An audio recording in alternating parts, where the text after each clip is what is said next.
inside the Travis technique. Scene 3, take 1. Okay, and action. I'm only trying to help you. So Lester, this is your wife? Yeah. This is your wife?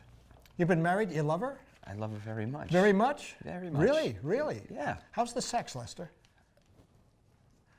Lester, how's the sex? It's non-existent. It's non-existent.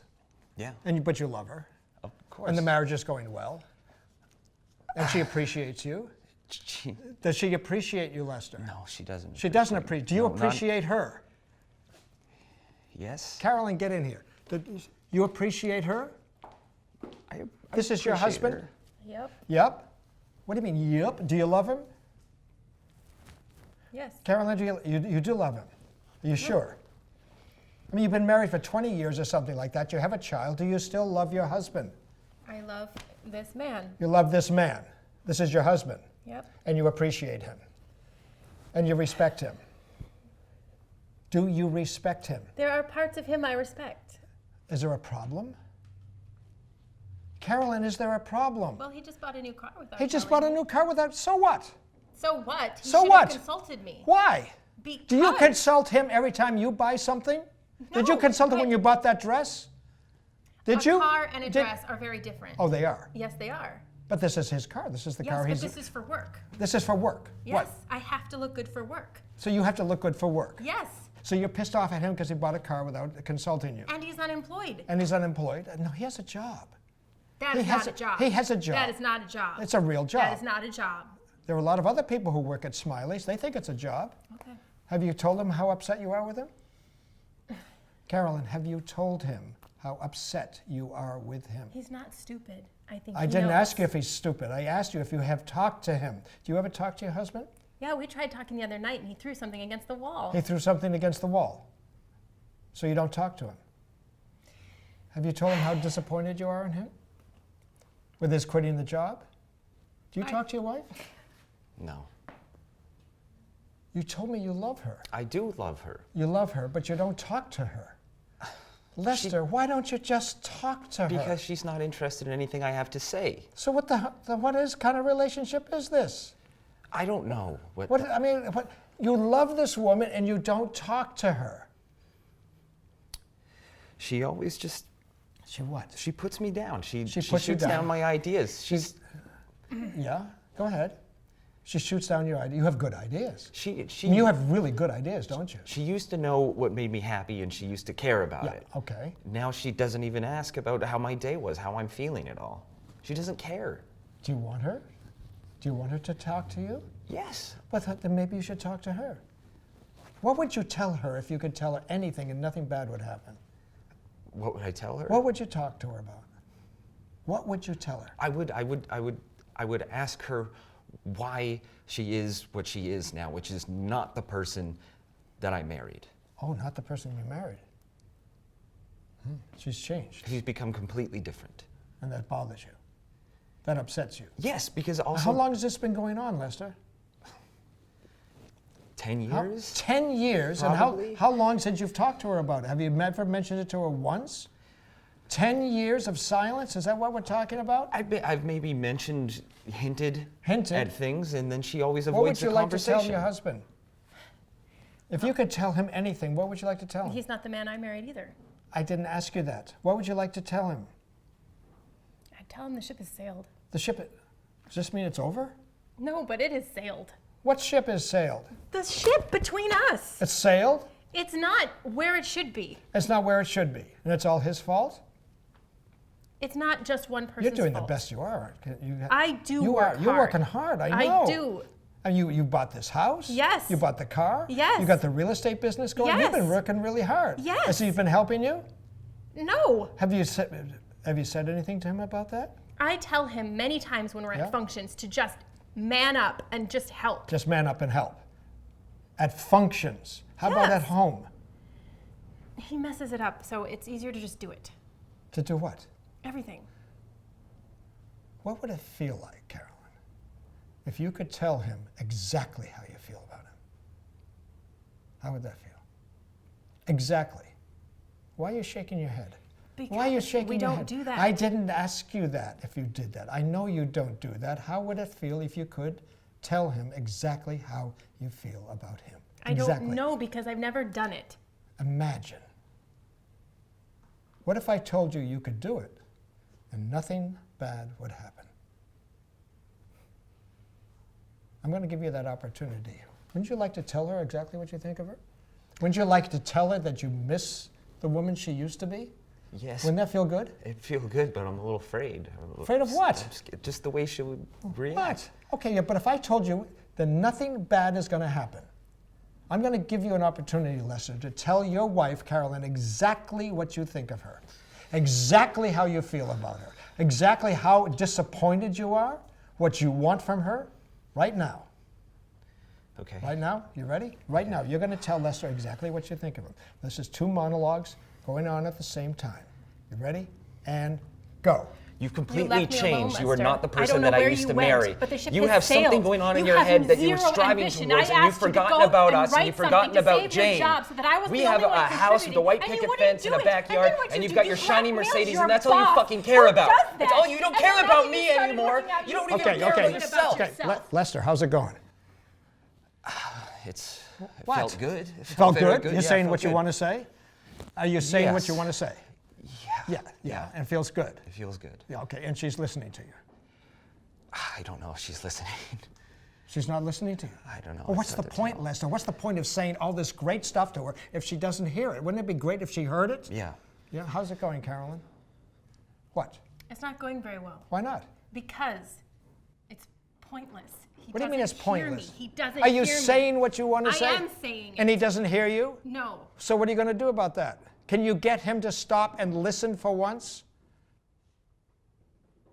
Can you get him to stop and listen, Carolyn? I don't know if I can. Wouldn't it be great if he just heard it? He doesn't have to agree with it. He doesn't have to accept anything. Wouldn't it be great if he just heard what you have to say? Yeah. Okay, we're going to go again. When I say start, same thing.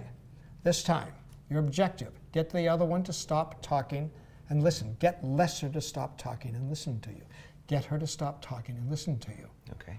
Okay? No hitting, no violence. You ready? And go.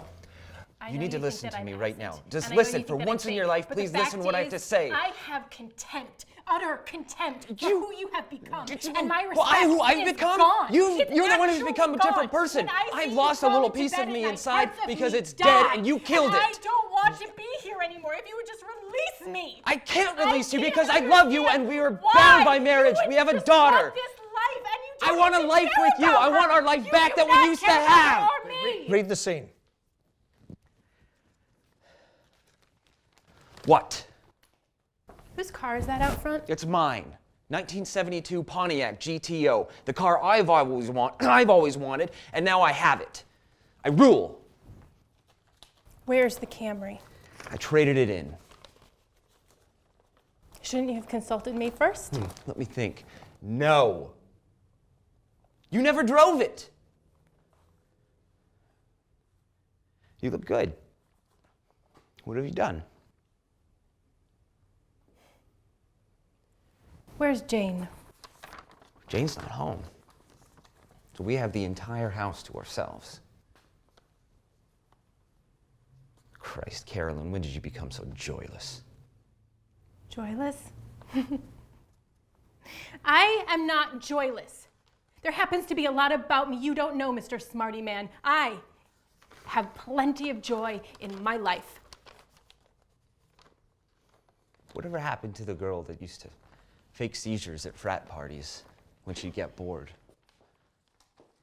And the girl who used to run up on the roof of our first apartment building to flash the traffic helicopters. Have you totally forgotten about her? Because I haven't. Lester, you're gonna spill beer on the couch. So what? It's just a couch. This is a $4,000 sofa, upholstered in Italian silk.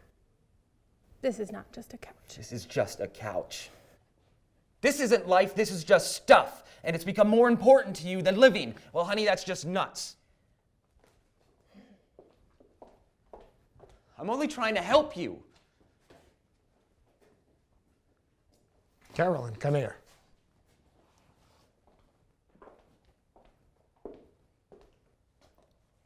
What I need from you now. Go.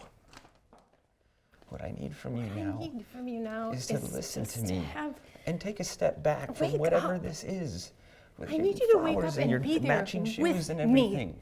and fight. I- Where did your I want ambition to be go? with That's you. what This I is need why from I'm you is some fighting. ambition. I worked There's a little so bit of me hard. that is trying to get And you back whatever laugh we used to at have and it. get back to who You I laugh really in the am, face of instead of it. this masked shroud I walk around in. One last statement. Carolyn? I've already left you. Lester? I want you back.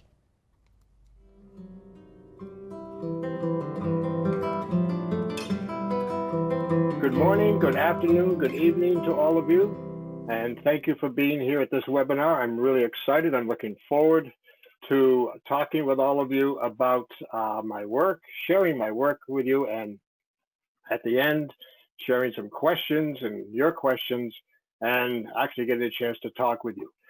But what we're going to do is right now just talk a little bit about that clip that you just saw. By the way, that's a clip. That scene is a scene from American Beauty. That clip is from a documentary that's being made about the Travis technique. It's called Inside the Travis Technique, and that'll be available at some time when it's all finished. But I want to talk about what you saw in that rehearsal. Now, that was a rehearsal. That was a rehearsal of a scene. It may not look like a typical rehearsal to you because there are a lot of things we are doing differently. So I want to talk to you about that. There are a couple of things in that exercise that you just saw, that rehearsal process. One is the interrogation process, which we'll cover, and the other is simultaneous monologues, which we'll cover. And I want to talk about this whole process of working with actors, this whole process of actually directing the character, and what it is, why it works, and why it works so well. So we'll get into that in just a few minutes, or we'll spend most of this hour talking about that.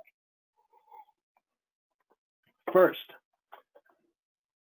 most of you out there, I assume, are writers, directors, actors, or people working in the theater, film, and television industry.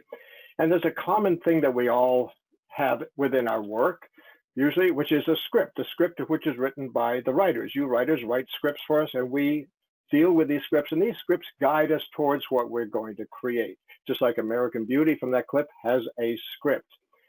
And one thing that's very unique about these scripts, whether it's for the stage or for the screen, is that there's an essential element that's really not detailed or outlined in the script that is really important for the telling of the story. And that is what is going on inside the characters. Now think about this. Any story that we're telling, whether it's on the screen or on the stage, or even in a novel or something like that, at the center of that story are characters. We follow the characters. Characters lead us through the story, they lead us onto a journey, and we get involved with the characters. We care about the characters, or we have some kind of emotional connection, or even powerful disconnection sometimes, which was intended with those characters. So when you read a script, what you get in the script is basically a location, the characters that are involved in the scene, what they say, what they do, their actions, but the writer is not telling you specifically what's going on inside the characters. So in this world of theater and television and film, where we hire actors, those wonderful people called actors, to portray these characters, and now we as directors, writers, and actors, our job is to bring these characters to life.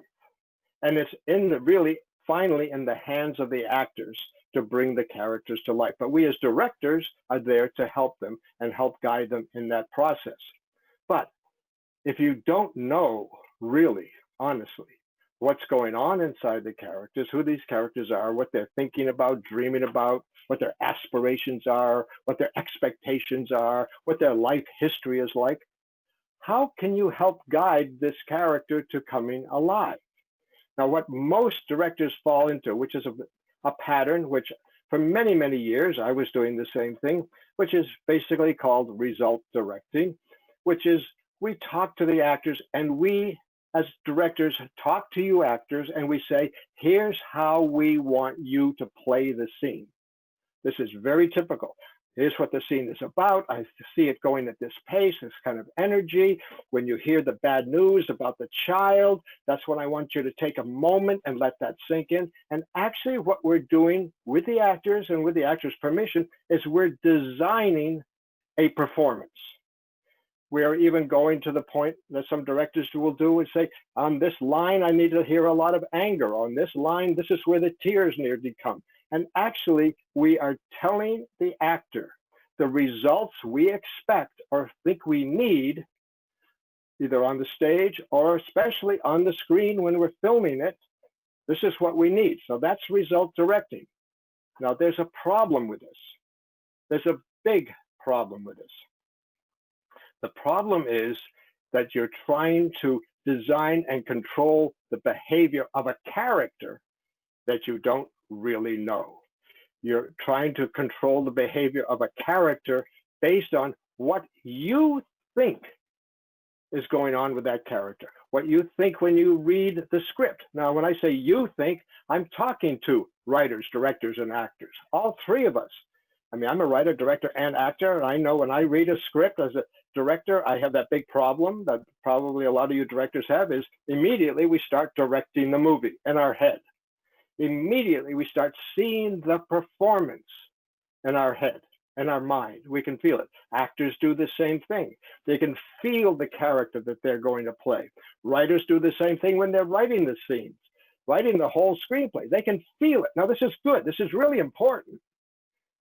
But do you realize that what the writer thinks and believes and imagines is going on with those characters, what the director thinks and believes, what the actor thinks and believes is going on with the characters, all of that's fine. But you're leaving somebody out. And that is the character. If you could actually ask the character what's going on, if you could actually get to know the character, not make your own assumptions, not making your own ejections, not asking for results from the character, if you could get to know the character, the chances are that you will hit that golden spot that we're all going for, which is authentic, compelling performances, truth, reality, something happening right in front of us for the very first time. That's what we're going for. Whether it's on stage or screen, it doesn't matter. That's what we want. And the more the actor, the director, and the writer try to control the process, the more you or we get in the way of the character. So what you saw in this clip, this is a part of the Travis technique. The interrogation process, which you saw at the very beginning of the clip, maybe about the first half of it or so. Excuse me, what you saw at the beginning of the clip was the interrogation process. Now, if you recall, I'm talking to the two actors, that's Rob and Corinne, who are playing Lester and Carolyn Burnham from American Beauty, but I'm talking to the characters.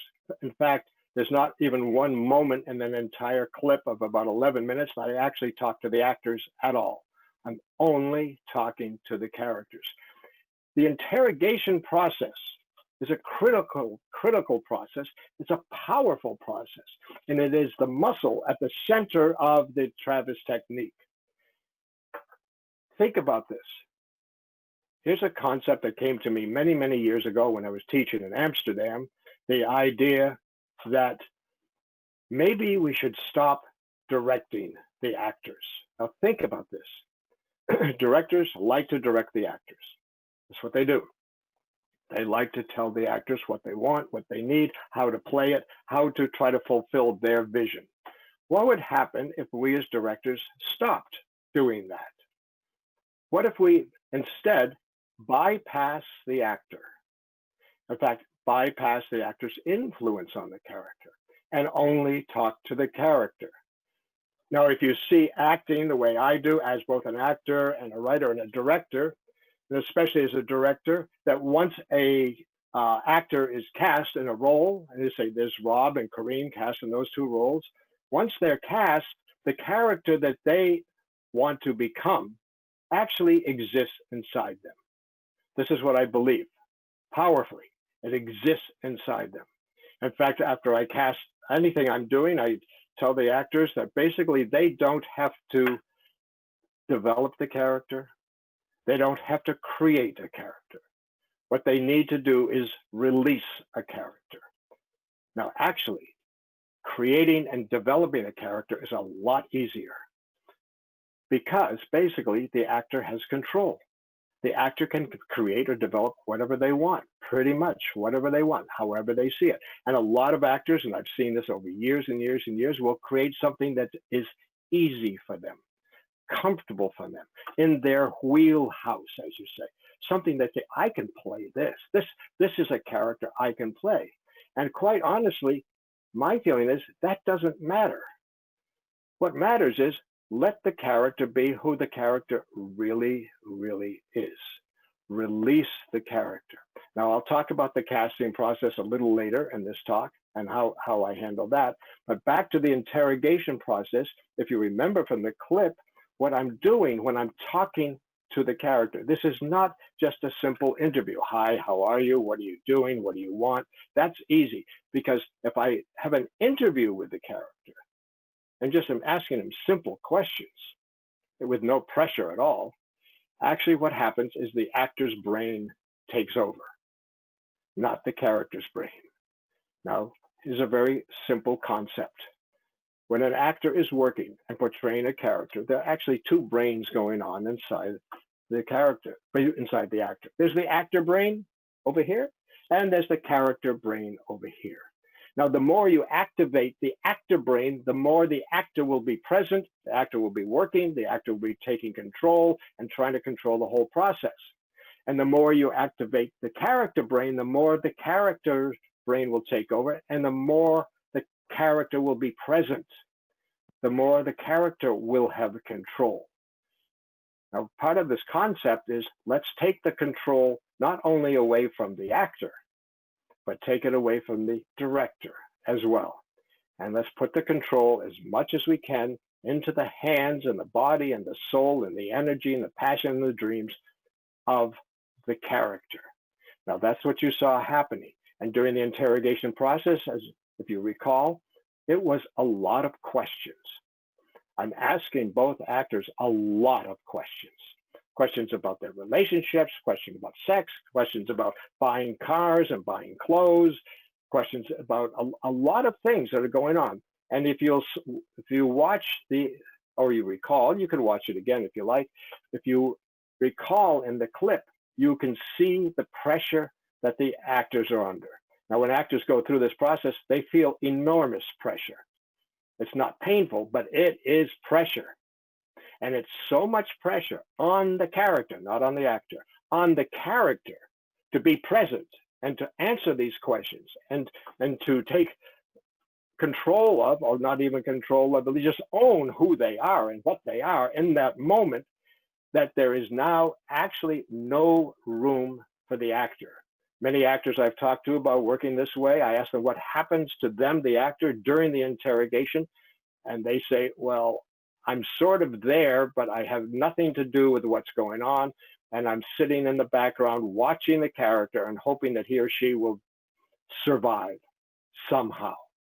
That's what happens to the actor. The actor is sort of pushed to the background, and the character is pushed to the foreground where we want them to be. So this interrogation process is really important. Another thing, if you think about the clip, this is especially for the directors. How much directing did I do? Now, you realize in this documentary that we're showing, this was a rehearsal, it was a real rehearsal. And right before this clip that I showed you, the two actors had just read the scene, that's all. They had just read the scene between the two, and this is the way the rehearsal started, what you saw. Now, prior to that, maybe a day or two earlier, before we were going to do this, I have talked to them, director to actor, about the characters. We have discussed the characters a lot. And we are aware that we're on the same page, have the same ideas about the story and the characters, where they're going, their history, and all of that.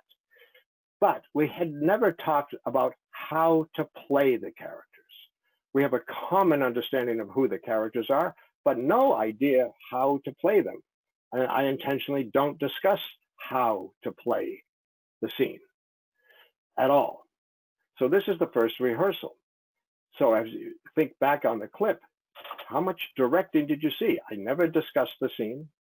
I never discussed one line in the scene or anything. All I did was interrogate the actors. And then I went into the simultaneous monologues, which we'll talk about in a minute. But listen to this concept or this truth. This is really important. These two characters, and this is true of all characters and all plays, movies, etc., television. These two characters that you just saw on the screen, Lester and Carolyn, are not in a movie. Now you may at first go, what? No, you're making a movie. Yes, we're making a movie. The actors, Robin and Corinne, they're in a movie, but they're in a movie playing characters. But the characters themselves are not in a movie. They are in their life. They're in their daily life, struggling with whatever they're struggling with, celebrating whatever they can celebrate, dealing with their own individual or collective frustrations, joys, victories, whatever. That's what they're doing. They're doing the same thing you and I are doing every day, just going through life as best we can. Now, there's a concept that I think is really important. All of us, all of you listening to me now, everybody out there, all of us right at the moment are on what I call the cusp. We are on the cusp. The past, what's happened to us in the past, earlier today or the past week, months, years, or whatever, that's all behind us. We can't change it. We know what it is. It doesn't matter what we think of it, but it's done. The future is in front of us.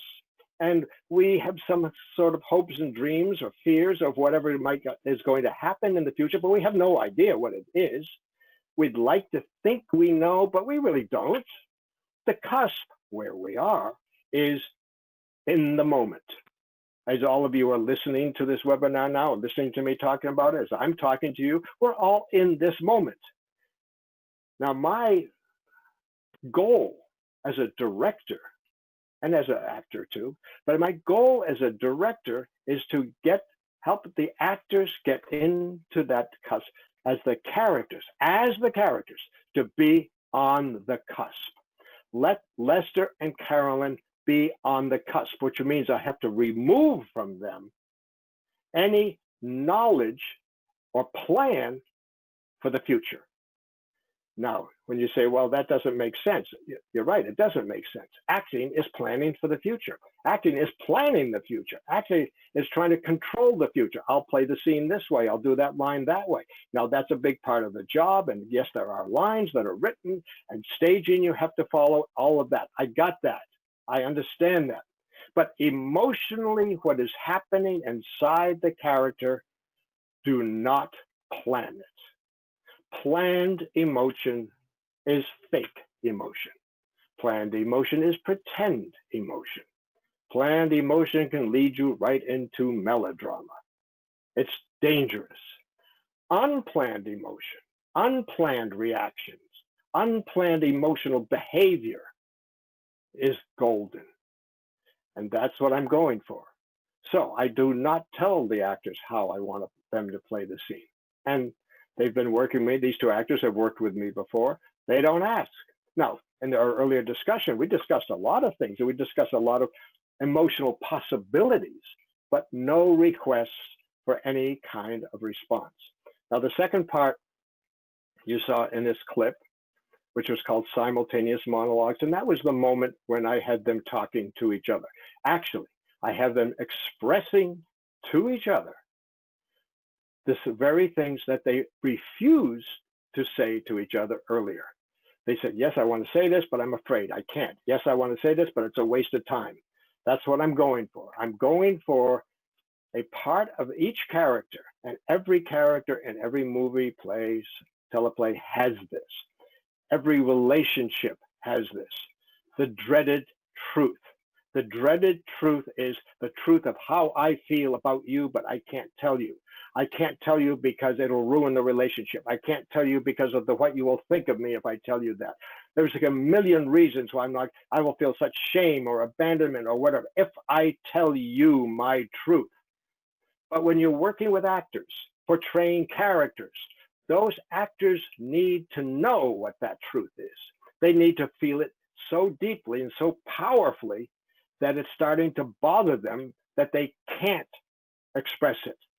So what I do is I take them through this process in the simultaneous monologues where I have them, if you recall, identify to me first what the dreaded truth is, what they really want to say to each other. Where Lester really wants to say, I want the old Carolyn back. I'm tired of the new Carolyn. This has been going on too long. 10 years, he said, I want you back. So I get them to say that to me first, and then I get them to say it to each other. Now, in the terms of working with actors, there is nothing more powerful for an actor than as the character to be exploring who the character is in relationship with another character. Now, doing it in relationship with me is good. Me, I'm the director, they can do that, but that's safe. That's totally safe. When they get into those simultaneous monologues to each other, that is not safe at all. That is really feels dangerous and reckless in a way. But what happens in that moment during those monologues is that when they are really expressing how they feel about each other, to each other, when Rob, as Lester, is still looking at Corinne as Carolyn, and so Lester is telling Carolyn exactly what he's been unable to tell her for the past 10 years, what happens is the character of Lester within Rob is now growing powerfully. And two things will happen. One is he'll be frightened, most likely, or feel uncomfortable saying those things. The other thing is it will feel good saying those things. And then when you go to the scene, and we went right out of the simultaneous monologues, right into the scene, if you recall, I just said, read the scene. This is very important because once they're that deep into the character, I send them directly into the scene. So there's actually no time, not even a split second, for the actor to even start beginning to formulate a plan. The character, both characters who are so deep in the character, when I say read the scene or I say action if we're shooting or whatever, they go into the scene, they don't have time to plan anything. They are now so deep into the character. Now the character literally is on the cusp, on the moment. And the number of times actors have been, or as the characters have been shocked about what happens when they're going through the scene, a scene that they've read many times, they know what the lines are, all of that. They have been shocked by their own emotional reaction or their partner's emotional reaction to a moment in the scene or to a line, or something came out differently because they're so deep in the character. And what they literally are trying to do, which is beautiful, they're actually unconsciously trying to protect the character. Corinne is, as Corinne, the actress, is trying to protect Carolyn. Carolyn is going through this scene and Carolyn will feel naive, vulnerable. And this is great, and have no plan on how to survive because she doesn't know what's going on. Now, I said earlier that the character is not in a movie, and that's true. So we don't talk about the future, the script, or anything like that. But here's another thought. If these two characters, Lester and Carolyn, are not in a movie, but they're in their life, I'm going back to the clip now, and you remember the clip, and I'm there. I'm there questioning them. I'm there interrogating them. I'm there saying horrible things to them sometimes, supportive things at other times. There's a wide range of things. Sometimes I'm just curious about what they're, and sometimes I'm sort of deriding them or questioning their judgment. I'm doing a lot of things. Who am I? If they're not in a movie, they don't have a director. So they can't be thinking, this is my director, because Carolyn doesn't have a director. So the question is, who is she talking to? who is this person that she's allowing to interrogate her, to beat her up like that, to push her into all the dark corners. Now, one thing about us as human beings, and I think this is probably true for a lot of other beings on the earth, one thing about us as human beings is all of us, you have them, I have them. We have voices in our head. Now, these voices in our head are just a common part of being a human being. Now, I have a lot of voices in my head. I have a voice that's a very harsh critic, that in my preparation for this webinar, which has been going on for quite a while, that voice has spoken up a lot and saying, Mark, you better prepare this a little bit more. You know, are you really ready? You think you can improvise this whole thing? Maybe you should have a checklist. Are you going to watch the clock? Are you going to go over now? That's the critic in my head. He's always there. He has a name. It's called Vic. I can't get into that now, but I could tell you about that later. I also have other voices. I have other voices that are very supportive. There are a lot of voices. There are voices that remind me to do things. There's a lot of voices. So these voices in my head, I give them a name, the collection. They are the committee. And the reason I call them the committee is because, very simply, they're always in session. They're always having a meeting. They're always meeting and discussing, basically, me and what I'm doing and what I'm not doing and how wonderful that was and what a failure that was and what a stupid idea that was or what a brilliant, imaginative, creative impulse that was. Whatever it is, they are in that meeting, and there are all of these different voices discussing almost anything. Even when I wake up in the morning, they're in session talking about me, and I have to sort of catch up a little bit. So think about this. If we all have a committee in our heads, two things. One is every character in every movie must have a committee. If you want this person to be authentic, to be real, to be genuine, to be as human as the rest of the people that we run into every day, if that's what you want, then you better have characters who have that depth of truth and reality all the way down to their unconscious and subconscious, because in your committee, and I'm speaking to each one of you individually, in your committee knows more about you than any other person on this, except you. But they know more about you, your committee.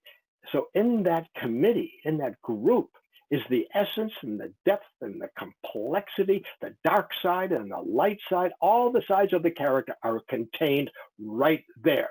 All the history going all the way back to the first memory to this moment, it's all there. So my thinking is, if I can get into that committee inside Lester or Carolyn, if I can start helping to build that committee inside Lester and Carolyn, I'll have a genuine, authentic character on the screen.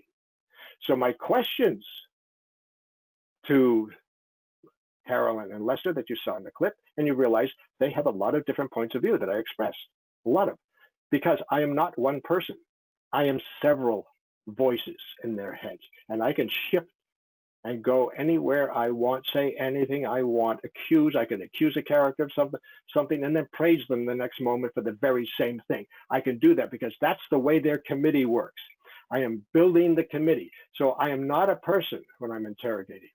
And the actors know this, they can feel this. Even actors that I've never explained this to them, they feel it immediately. They know it. It's something that's rumbling inside them. That's what I'm voicing. It's not their director asking them to do anything. They have no obligation to me in that role as director at all. In fact, their obligation is to themselves. And as we go through this interrogation process, ask question after question and question, every time there's a question and an answer, every time there's a question and a response, everyone starts to grow the character larger, larger, deeper, deeper, deeper into that beautiful subtextual area that we talked about before, that the writers can't write in the screenplay. You know, if the writers wanted to write what was going on inside the characters, if the writers wanted to write American Beauty and put in all the details that you saw of those characters that we just heard, then he'd have to write a novel. It won't fit in a screenplay. It's not appropriate in a screenplay. But you need it to give the depth of the character. So that's the simultaneous monologues where they are expressing that to each other. And then I check with them a little bit later to see how it's doing. They're usually struggling. And I give them this, I do this the same almost every time. I say, get the other person to stop talking and listen. Now, what's really important about this is the first time the simultaneous monologue happens, very common thing will happen between the two actors is they will each get into almost their own little bubble. It's a safe bubble. I'm going to say these horrible things to this other character. It's my truth, but I'll stay sort of here and safe and protected. That is a very natural way to do it. And it works fine. But then when I say, listen, get the other character to listen to you, suddenly the connection shifts because now they're focused more intently on the other character, focused on getting that information to the other character, and the relationship shifts again. And then I slam them into the scene. Either say read the scene or run the scene, or when we're shooting, the next thing they'll hear is action, and the scene starts. And the scene just starts like that. After the scene, I also come back and ask them to do two things. Very simple. I said to them, if you'll remember, what I need from you now. And you heard Lester and Carolyn. Oh, interesting, because it all very often happens this way. They get very quiet after the scene because they're back into that world of exploration of the interior of the character. And even though they may be expecting this question to come, they're usually a little surprised, like, how do I answer that? What do I want? It's really, what do you want? Now, what I'm doing there is I'm allowing the actors as the character. I want the character to respond. I'm allowing the actor to get to know the character better from that response. And I'm using that so I can check and see where the characters are at that moment, to see what has happened from the beginning of the scene to the end of the scene. We built them up to the beginning of the scene, and by the end of the scene, just to check to see where they are, and then ask them one last statement to each other. They have one last statement, and then we're done. Now, at the end of this hour, my guess is even by this point, a lot of you have a lot of questions. And I would really, really, really much prefer, rather than being here at Los Angeles at 7 o'clock in the morning, talking to you, I'd much rather be wherever you are, in a room, which we can't do now anyway, but in a room talking so we could actually have a really fruitful, deep Q&A session. Now we will have a Q&A session at the end. So please, as you're listening to this, make note of or send in your questions. One quick thing about the Q&A. We will answer as many of the questions as we can. I will do that, but we have a time limit. If you send a question in and it's not answered, it will be answered eventually, because all the unanswered questions, in fact, all the questions will come to me. I am going to write the answers out in some form, and I'm going to post it in some form and make it available to all of you. Now, all I need for each of you who wants to be on that list to receive those questions and answers, just to send me an email. That's all you have to do. Don't worry about what the email address is. You'll get it, later in the seminar or this webinar. Okay, so that's the beginning of the process. Now, I want to talk to the actors for a moment, because I have no idea what you're thinking out there, all of your actors. You look at this.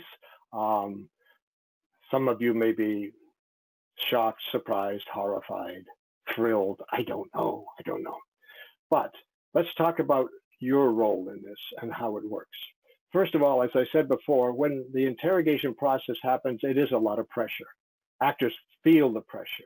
It's not unbearable pressure. It's just a lot because you don't know what's coming. You don't, in many ways, when you're being the character in the interrogation, you are beautifully unprepared. Now, if you take any one of the questions I asked Rob or Corrine as Lester and Carolyn, and if I actually ask that question to the actor. Right at the beginning, I said to Lester, how's the sex? If you remember that. And suddenly he was shocked and you could see there was a problem. If I had asked Rob what he thought Lester's sexual life was like, now Rob has to think. Go, let me think. Let me think. Now this is the typical way of exploring the characters. But now Rob is trying to come up with actually what he thinks is the accurate or most appropriate answer. But when I ask the character, when the character's under pressure like that to answer, and Lester has to answer because Lester does have the answer. Rob would have to try to imagine what the answer would be or could be. Lester knows what it is immediately, and Rob can feel that. And that's the pressure that when you're an actor that you're put under during the interrogation. But there are other aspects of the interrogation for the actors that's really important. One is it's relatively easy. It's relatively easy because all you have to do is do what most of you love to do, just let go and improvise. Just respond. Just let go and respond. Let go and respond. Let go and respond. Nothing you say is wrong. Anything you say, everything you say is the character, is coming from the character. How could that be wrong? Even if the character gets something wrong, either they didn't understand, the character didn't know, or the character's lying. That's fine. None of that's wrong. That just is who the character is. Now, I said I would mention the casting process. When I cast actors, in the casting process, as soon as you have read the scene that I've given you to read with the reader or whoever, as soon as that reading is over, the first thing I do is immediately go into interrogation. And what's beautiful about that moment, because most actors are not expecting this at all, is a little light goes on inside the actors, like, oh, I get to be the character some more. I get to improvise. Well, that's better than being talked to as the actor and being criticized or being told I did the scene wrong or they'd like it another way. In fact, the director isn't even talking to me, the actor. I'm improvising. I'm talking as the character to this director. This is great because now I feel comfortable. And then after I do a very short interrogation of maybe less than a minute, I will send that actor who's auditioning back into the scene and do it again. There is no discussion between the two readings of how to play the scene at all. There is a discussion of the character, how they're doing, how that scene went, how it could have gone better for the character, how that confrontation went for the character, how the character probably wishes something different had happened. And I can send them back into the scene with a different intention, a different motivation as the character. And that's how it works. It's wonderful because for me, it's wonderful. I have this feeling about the casting process. One problem with the casting process is very simply that the actors are under so much pressure that I can't really tell what they would be like if I cast them. That's number one. Number two, they're reading a scene. The scene itself is a problem. Is a problem. Not that the scene is a problem, but they all have to read the same scene. And I'll hear the same scene over and over and over again from different actors. When I do the interrogation in the casting process, I see the character that's living inside you. If you were reading for Carolyn or Lester and I'm interrogating you in the casting process, I can see the Lester that's in you. You can't hide it. In fact, you won't hide it. You'll let it come out in all its glory, and I can see the Lester. I can see the Carolyn. And the way I actually end up casting actors is I don't cast, quote, the best actor, because I don't know what that means. I don't cast the best. I cast the Carolyn or the Lester that I'm looking for. And I'll see a Lester or a Carolyn and one of the actors, and I go, that's the Carolyn I'm looking for. That's the Lester I'm looking for. Not that is the actor I'm looking for. There's one other aspect for the, which I can talk about later. And we can talk in the Q&A too, if you want, which is the interrogation process for the actors is not something you can do all by yourself. It is not an acting technique. It is very, very clearly a director's technique, or really a director-actor technique that they have to do together. It takes collaboration. It takes another person. And in a lot of projects that I've done, especially plays, I did a play recently, 11 characters, and it was all done with interrogation, during which I actually, during the rehearsal process, we had like 10 weeks of rehearsal, I'm teaching them how to interrogate. And then they are forming buddies with other members of the cast to the point that they can interrogate each other. They can ask to be interrogated by their buddy to the point that when the play is running, backstage, interrogation is going on. Preparation for every entrance is done with interrogation, not because I asked for it, but because the actors want it. So to learn the interrogation for the actors, you have to remember it takes another person. And there are a lot of courses and stuff that I offer, which you can contact me about, where we teach the interrogation process to actors, to writers, and to directors. Now to the writers, because we're running out of time, the writers, I don't want you to feel ignored right now, because you're not. I just want to tell you, for a long time, I was thinking, this is an actor-director technique.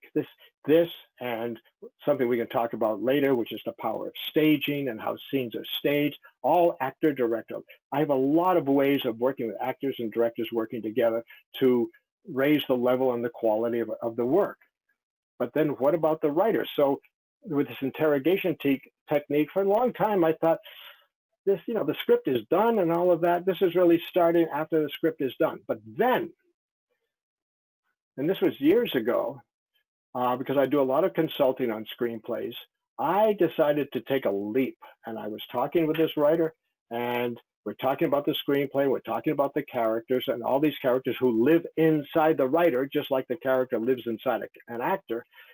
And I suddenly said to the writer, I want to talk to, let's say, Josephine. Let's say Josephine is the main character. And this writer, whose name is Fred, says, yeah, okay. And I said, okay. Then I start interrogating the writer as the characters he has written. And suddenly, just like with the actors, suddenly a character emerges. Suddenly we're discovering new things.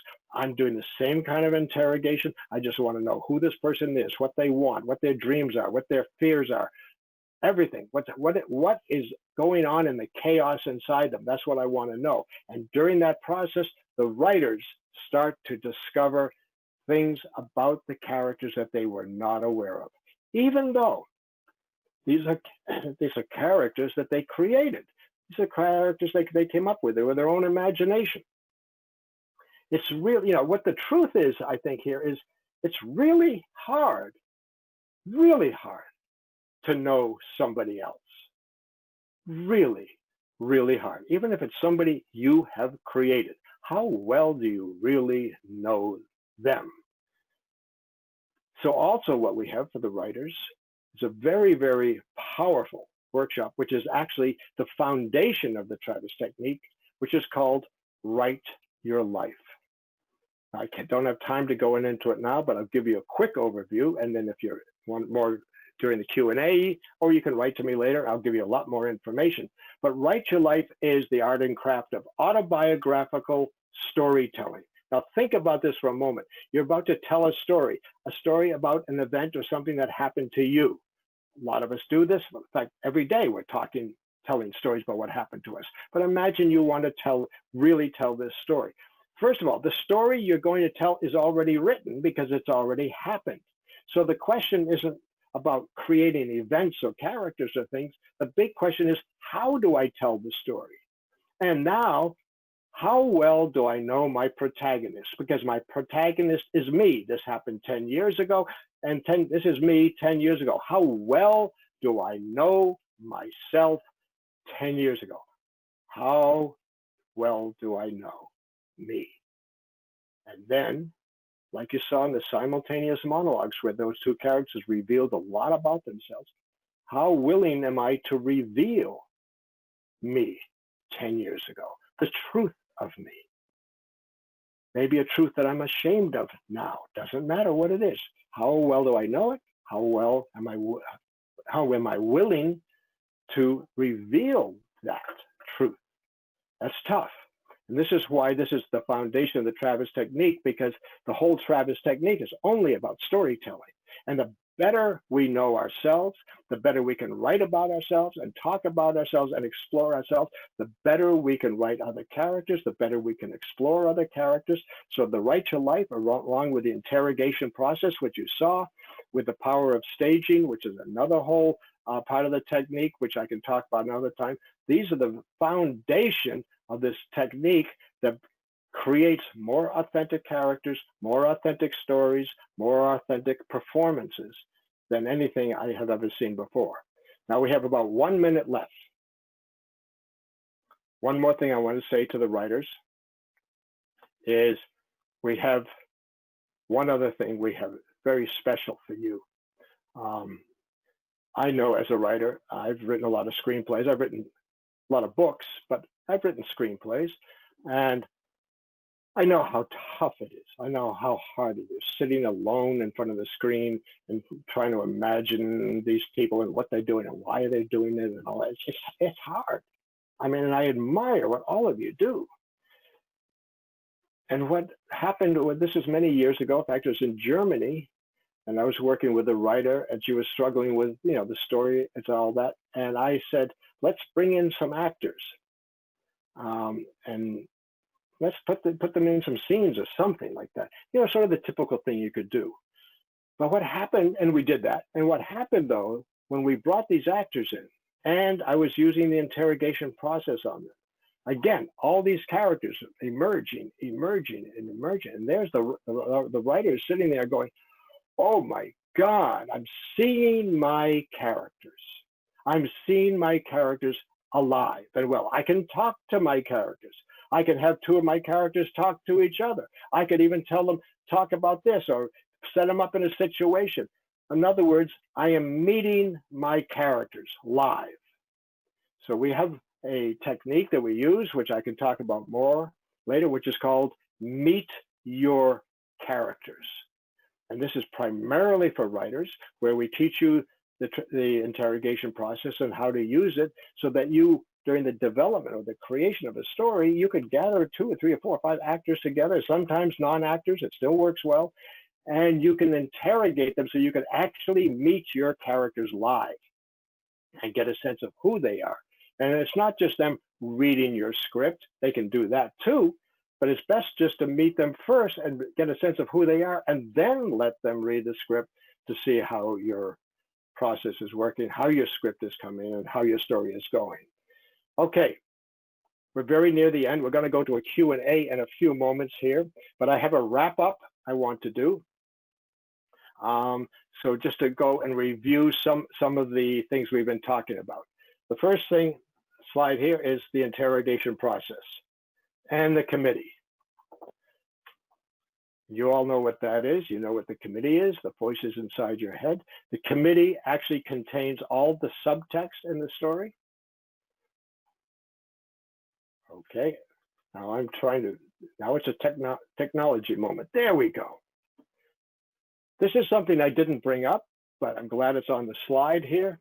Directors, tell your actors after each take, thank you, very good.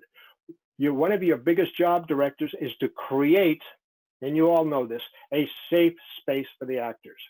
A couple of things that I live by as a director. Number one, there is no room, and it's never allowed, for any criticism of the actors at any time during the whole process of the production. By criticism, I mean criticism of their performance. Like I've heard directors say after a take, no, that's not what I wanted. No, let's try it. That's criticism. No criticism. In fact, I suggest strongly after each take, after each rehearsal, you say, thank you, very good. Now, what that means is really 2 very simple things. Thank you is your gratitude for the work that they're doing. Very good is your appreciation for the quality of the work. Keep in mind that actors are always doing the best they can with the information that they have or the experience that they have. If you want to change things, change the information, change the experience. That's your job, not them. Okay. This gets back to the interrogation process. By the way, this is a good time for those of you who are doing screenshots. Do these screenshots, please. Talk to the characters, address them by name. It says here, remember, characters are not in a movie. We discussed that. They live their lives with no script. Very important. No marks to hit. Very important. Now we could get into the discussion if you want to later about, well, what about the lines and what about the staging? And I can explain that if you want. If someone asks that question, I'll talk about it, or writes that question, I'll write you back about that. But the thing about talking to the characters, address them by name, this is really important.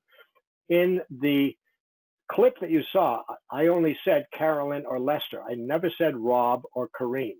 If I had said Rob or Corinne, had I addressed them by their actor's name, that would have popped them right out of the character. Because they go, okay, now he's talking to the actor. So the name, the first name of the actor and the first name of the character is really important, that you use it consistently when you make it very clear who you're talking to. Okay, now for the actors, the buddy system, which I discussed.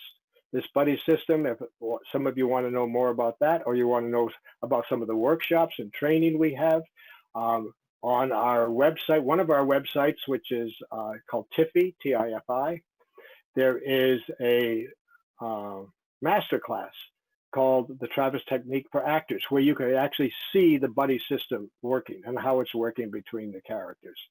And the casting process, which I told you about, and one of the best ways to prepare for the casting is not to prepare how you're going to do the scene. That's a plan.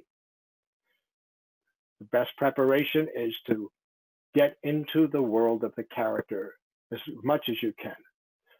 There's one of our clients informed me, this was a few years ago, that he was on his way to an audition, and he called his buddy, an actress who was his buddy, had nothing to do with the audition. He was on his way, and he called her on the phone, and he said, I'm going to an audition, and he told her everything he knew about the character. On the phone, she interrogated him as the character. And he said by the time he walked into the audition, he was the character totally and never left him. He got the part. He was thrilled. That's how the buddy system can work and even help in the casting process. When you are the character, whatever comes up comes from the character. This is what we talked about before.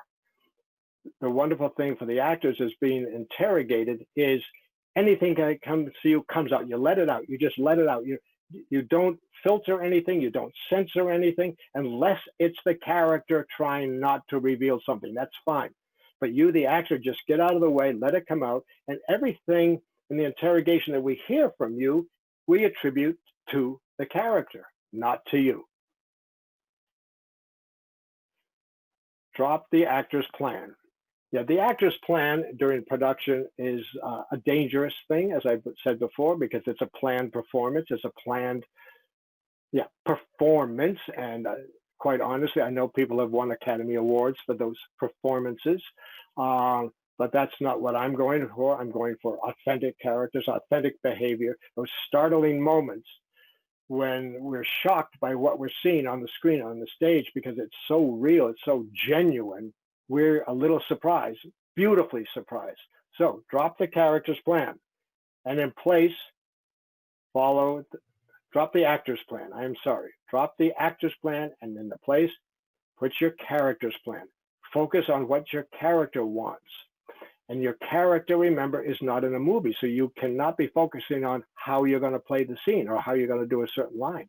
Running the lines just before the scene is the wrong thing to do.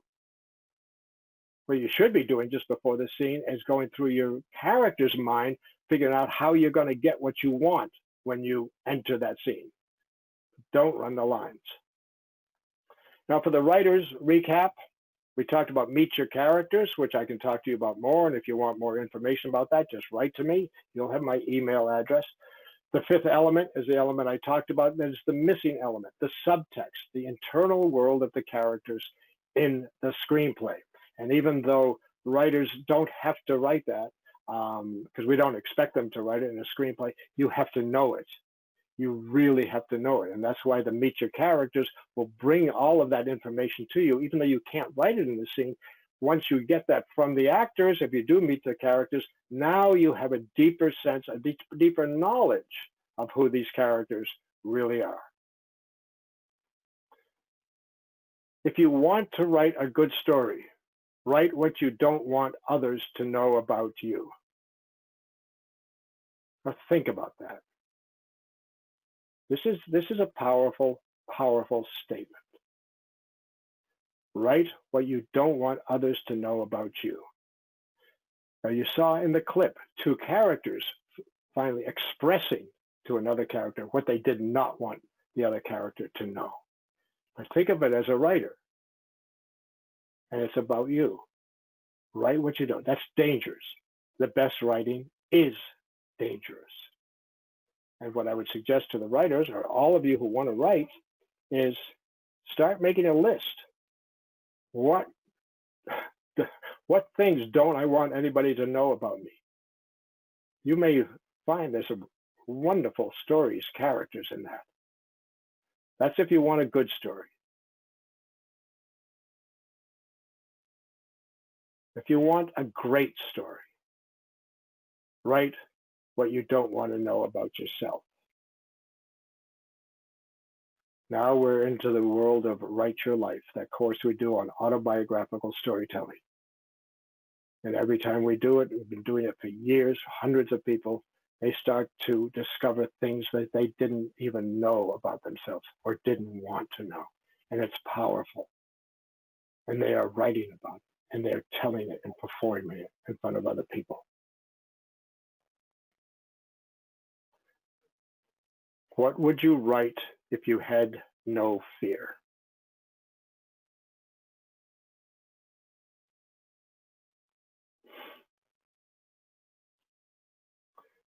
When I teach the Write Your Life, I ask that question, and I ask all the students in the workshop to write an answer to that.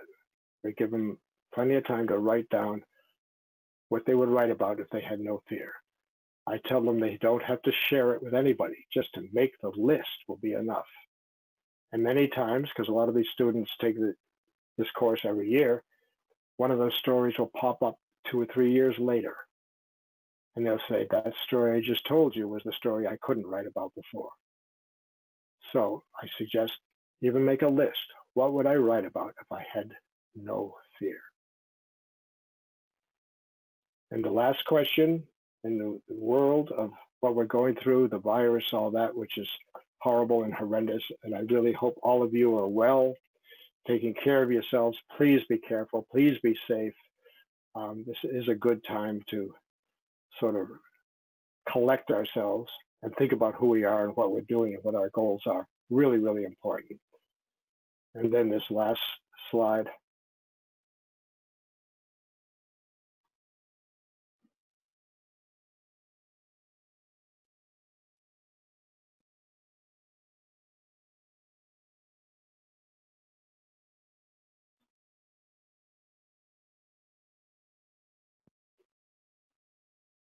Okay, so think about that. Okay, now it's the time for our Q&A. We're a little bit past an hour, but not too bad. And I'm ready, Gunnar or Pete, to switch over to the Q&A. Hello, Mark. Can you hear me? I can hear you fine. Perfect. Thank you so much for this amazing masterclass. And happily, we have had a ton of questions. So we are, let's start with it. Are you ready for the questions? I will, yeah, I'm ready. I'm thrilled that there were a ton of questions. That's great. Yes. Well, let's start. The first question is from Andrew Pearson, who writes, Mark, watching that film in the beginning reminded me of watching The Gestalt Therapist. pearls on YouTube. Have you been influenced by psychoanalysis?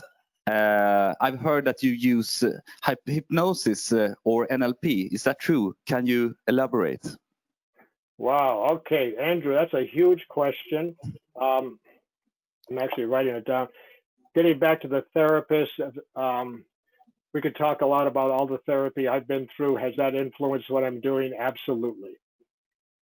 The hypnosis part, the question about the interrogation, I am aware, and I've learned from some, because I've not worked with, but I've shared my work with some hypnotists who are highly skilled, and they have explained to me what I'm doing and how it's working hypnotically in the mind. And it is doing what I want to do. One person explained that the short-term memory, the memory in the moment, can only handle about 8 pieces of information. And if you overload the brain, some of those pieces of information will go away. And so I'm overloading the brain with information about the character. And that is a form of hypnosis. And my wife is very knowledgeable and skilled about NLP, and she and I work together. Elsha and I work together. And so there's a lot of those influences are there. They were not studied before by me, but I'm studying them a lot now. Okay. Peter, can you higher the volume? Thank you. Okay, perfect. Next question is from Åsa Hedlund. How do you figure out the questions to ask the character? Okay, what's the first name again? Åsa Hedlund. Okay. It's typical Swedish. Yes, I got that. Great question, by the way. I've had people ask me, could you write down all the questions so I know what to ask? When I'm interrogating, this is part, if you ever come and work with us or study, this process, you'll understand it's all improvised. There is no plan for what I'm going to say. The only plan really is to interrogate and to explore various aspects. So I am working in the moment with the character. The danger is if you have a list of questions you want to ask the character, you have a plan. And the character will feel it, and that character will shift right back into the actor again. You have to be responding to them. So every question I'm asking is actually in response to what they're doing in the moment. And I'm totally improvising. It's totally improvised. Okay. Okay. Yeah. No script. No script.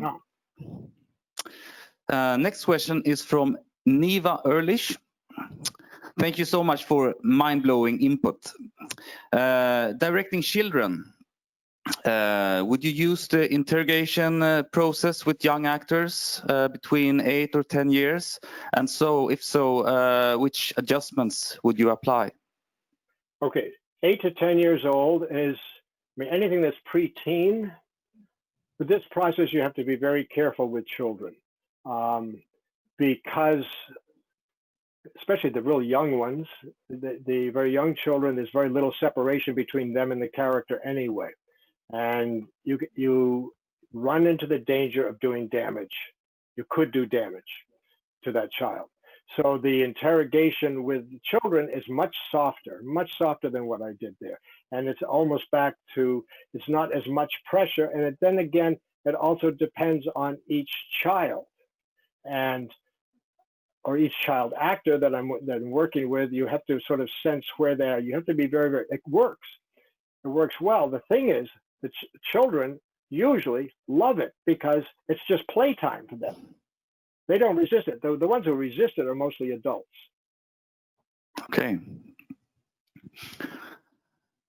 Well, this is actually a question from S11, but close to the question we had before. Do the actors write the character monologues beforehand, or are they spontaneous in the rehearsal about the improvisation? Yeah, no, that's all spontaneous. What you saw was totally spontaneous. None of what you saw was planned by any of us.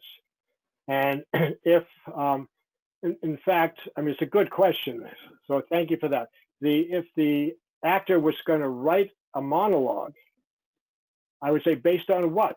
In other words, for Corinne, who plays Carolyn, to write that what she was saying, that she doesn't know what the questions are going to be to her, so there'll be no way to write it.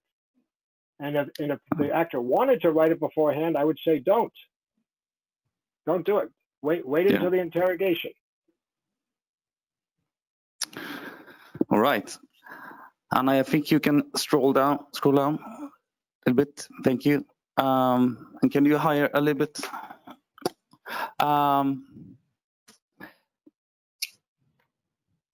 This question is from Sam Sarkar. What do you do if an actor resists becoming the character? Good question. There are times that has happened, but Sam, I'll go back a little bit further. More than resisting becoming the character, many times an actor will resist the process, will not want to get involved. And a quick story: I was directing a play. This is many years ago. It's about a family, husband, wife, children, and some other characters, and the lead character, who was the father, the actor, really good actor, when I started working, who was pre-cast, by the way. He was cast in this before I was brought on as the director. So I didn't get to go through the casting process with him at all. And when he saw in the rehearsal process what I was doing, he just very clearly said to me, he says, look, this is all very interesting. I don't like working this way. I'm not good at improvising. And I would just rather stick with the script and work that way. Now, sometimes you'll get a response like that. And my feeling is, first of all, you have to honor the request totally. And so I'll say, fine, you don't have to do that. I won't call on you. But you have to stay here while I'm working with everybody else. Stay here, stay in the room. And so in the room, I have the whole family. I have all the actors there. And I'm interrogating all the other actors. Now, I am intentionally, as I'm interrogating the other actors, asking them about the father and their relationship with the father and what they think of the father and what they think the father thinks of them. And I'm not interrogating the father at all. And it was probably about 10 minutes later that this actor says, all right, and he starts responding as the father. And he starts arguing back and forth. No, I don't think that about you. I don't think about it. No, I do love you. And suddenly it came out. Now, what happens in situations like that, and that's not the only time that's happened, is the actor feels comfortable once the process starts and feels the character coming up. I can create the character inside an actor, even though I'm not interrogating the actor. If all he heard was what everybody else thought about him, and what he thought about them, and that's all he heard, I'm still affecting his character enormously. Did that affect the other in the group when he did resist to? Oh yeah, they were so happy. Well, they were happy because, now we get to talk to him. Now we can talk to him. And I've done, by the way, since you asked that, Sam, I've done the simultaneous monologues that you saw with just 2 people. I've done that with as many as 6 people. Wow. You know, and that's working within constellations of characters, like a family, and how you're putting them together and what their relationships are and the complexity of those relationships. It's amazing to watch. Yeah, wow. Okay. Let's see, we have, please scroll down a little bit, Anna, please.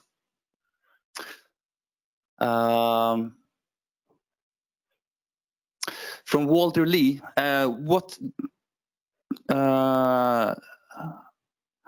do you do if the character answers in a different way to how you envisioned the character? Do you correct them? Okay, great question. This happens frequently. I'll be interrogating a character and I'm not getting, say, the response or the point of view that I want. Now, there was one of those slides that says, you know, whatever comes out of the character is the character. So I have, whatever that response is, I can't correct it. I can't stop him and correct it, because then basically what I'm doing, then I'll break the whole process. Because if I stop him and say, no, that's wrong, that's not what I want, now it's the director talking to the actor again. And the whole process has stopped. And now the actor is feeling criticized because they're being criticized for something that just came organically out of them. So what I have to do, and I could explain this a little bit, I'd really have to show you how it's done. I have to reframe it. If he says, if I ask an actor, do you miss your wife? No, I don't miss my wife at all. Oh, really? You've been divorced for 10 years? You don't miss her? No, I don't miss her. And I want him to miss his wife. But he's saying he doesn't. Now, what I will do in my mind, I make that his truth, but it's a lie. In my mind, it's a lie. It's the truth he wants out there. And so he said, no, I don't miss her. I said, really, really? How long did it take you to convince yourself that you don't still love her? Now it's another question. And now suddenly his response is starting to get weaker because I'm starting to frame it as a lie. Now this gets a lot trickier. And now we're into some NLP and all that other stuff on how to help them reframe it so that they can realize that there's something deeper going on. That statement was there, but there's something under it, and that's what we're going to build. So it seems like you have a strategy for how you want them to react, or is it something you come up with on the set, or is it something that you have prepared before it? Okay. Well, you asked if there's a strategy. In a way, there isn't. In a way, there is. Now I'm going on. For me, the director, I have a sense of what I want from this character. I'm not trying to put the character into a box, but I have a sense of the energy, the belief system, the power, whatever attitude that I want from this one character that I'm interrogating. So that's part of the strategy. Quite honestly, when I start, I have no idea how I'm going to get there. If I try to figure out how I get there, which gets down to, do I write down the questions? It's not going to work. So I just go in with a sense of what I want, and even what I want, like what you saw in the clip, what I want in that relationship. Then I'm responding. I have to listen. I really have to listen to them, and I have to respond to them. And there's a part of this process which I call leading by following. I'm actually leading. In that clip you saw, I'm leading. I'm very, very powerfully leading them, but I'm asking a lot of questions. And so it doesn't look like I'm leading them at all. But then again, I am leading them. And so by asking questions, and a lot of it's the Socratic method, I'm asking questions, making insinuations. I know where I wanted to go, and so I'm nudging them. I'm just sort of pushing them and nudging them a little bit, very gently, rather than trying to force them into something specific. Right. Okay, we have a question. We have a question from Vlasto Pejic. I don't know if I pronounced that correctly, but from where does the actor get the character from? Better, when is he sure acting the character but not making a fake out of it? Okay, the question is where to get the character from? Yes. Or when is he sure that he's not making a fake out of it? When is the actor sure it's not fake? Yeah, not making a fake out of it. Well, I'll tell you, I'm assuming the person asked the question is an actor, but you'll be sure you're not faking it when you lose awareness of what you're doing. And this happens a lot. Those two actors you saw in the clip, I've worked with them a lot. And there are many times when working on something, either a play or something on film, that they will lose awareness, sort of. In other words, they'll come out of a take going, I have no idea what happened. Now, when I say lose awareness, there's a problem with an acting is that the actor's brain wants to control everything. And the more you're consciously aware of what you're doing, moment to moment to moment in the scene, the less authentic it is. It's wonderful to go through a scene and say, did I actually say all the lines? Did I say it? They say, yeah, you did. Oh, isn't that interesting? Losing awareness. Okay, the time is almost running out. I think we have time for one last question. Okay. This one is from Richard Fletcher. Is it practical to use this method with well-known actors? Would they accept this type of treatment? With well-known actors, would they accept this type of treatment? Okay, one thing I want to say generally to everybody, everything that I covered in the past hour was maybe a tenth of what I wanted to cover today. And I had a lot of stories I wanted to tell, but I skipped the stories because I go, because I could see I was running out of time. So next time, at another time. But one story is a story about Robert De Niro, since someone asked about famous actors, where a client of mine was directing Robert De Niro in a film. He had the film, De Niro was already pre-cast, as were a lot of the other actors, and I'm consulting on the film with the director. And without going into a lot of the consulting process for a moment, one day he called me, he said, I've got a problem. And I said, what's that? He says, I have no idea how De Niro is going to play this character. I haven't no clue. I can't ask him to read. I said, no, you can't. It's not going to work. He says, well, what do I do? And the character that De Niro was going to play was way outside of what we would normally expect from Robert De Niro. Very, very different. And I asked him, I said, you're still in the casting process? He said, yes, we're about to cast De Niro's wife. And he told me the names, very famous actresses that he had been seeing. And I said, don't cast her right now. Yeah. He said, why not? He says, I'm about to today. I said, don't. Tell the producers you need one more reading with 2 or 3 of these actresses to bring them in. And he said, well, why? I know who I want. I said, that doesn't matter. Bring them in and call De Niro, and I know De Niro a little bit. Call De Niro and tell him you're having trouble casting the wife, and would he come in and help? And knowing De Niro said, yeah, I'll be there. And so that's what they did. And so they had another casting session, and De Niro was there watching. And according to our plan, the plan I did with the director is he read 3 of these 3 actresses, and then he turned to De Niro and said, I still can't make up my mind. De Niro had one that he preferred. And then he said, Robert, would you read with them, please? Read the scene with them. I said, sure.